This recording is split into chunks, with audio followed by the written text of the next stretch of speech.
अस्सलाम वालेकुम। आज की वीडियो सिर्फ बे औलाद लोगों के लिए है। ऐसे लोग जिनके यहाँ औलाद नहीं, वो इस वीडियो को पूरे गौर से सुने, क्योंकि ये वीडियो बहुत सारे लोगों की फरमाइश पर बनाई जा रही है। वो लोग जिनकी शादी हो चुकी है पर बे औलाद हैं, जो कि सबसे बड़ी परेशानी की अलामत है।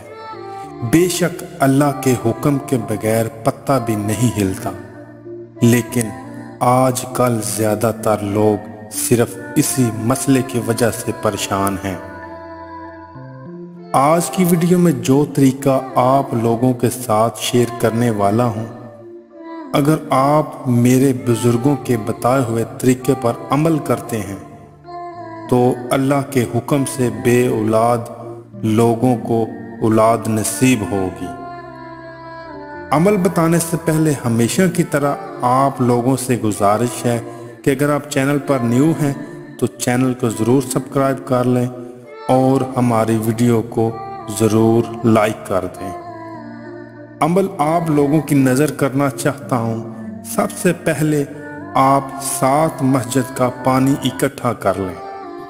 फजर की नमाज के बाद इस पानी के ऊपर सूरत कौसर 141 मरतबा पढ़कर दम कर लें। ये काम मर्द या औरत दोनों कर सकते हैं। पढ़ाई शुरू करने से पहले अव्वल व आखिर 100 मरतबा दुरूद इब्राहिमी को ज़रूर पढ़ लें। अब इस पानी को किसी भी बोतल में डाल लें। सुबह शाम इस पानी को पी लें।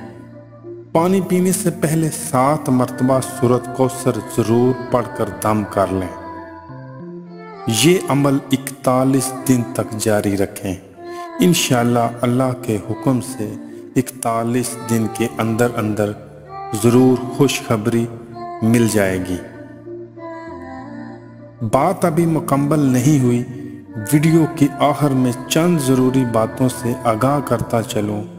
मस्जिद से इकट्ठा किया हुआ पानी किसी सब्ज कलर की बोतल में रखें।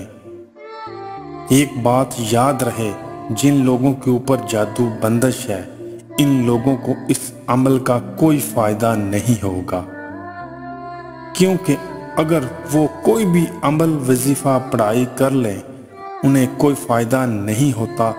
बहुत सारे लोगों ने ऐसा किया भी है, लेकिन उन्हें किसी भी पढ़ाई वजीफ़े का कोई फ़ायदा नहीं हुआ, क्योंकि अक्सर लोगों के ऊपर औलाद की बंदिश लगा दी जाती है और जितनी देर वो बंदिश ख़त्म नहीं होती उतनी देर कोई अमल काम नहीं करता। अगर मेरी बहन कोई भी औलाद की वजह से परेशान है तो वो हमारे व्हाट्सएप नंबर पर रब्ता कर सकती है। औलाद का जितना भी पुराना मसला हो, इंशाअल्लाह अल्लाह के हुक्म से हमारे बुज़ुर्गों के ज़ेरे साया उसका रूहानी इलाज किया जाएगा। मैं उम्मीद करता हूँ कि आज की वीडियो आप लोगों को बहुत पसंद आई होगी। अगर वीडियो अच्छी लगे तो इसे लाइक और शेयर ज़रूर कर दें ताकि दूसरे लोग फ़ायदा उठा सकें। अगली वीडियो तक इजाज़त चाहता हूँ। अल्लाह हाफ़िज़।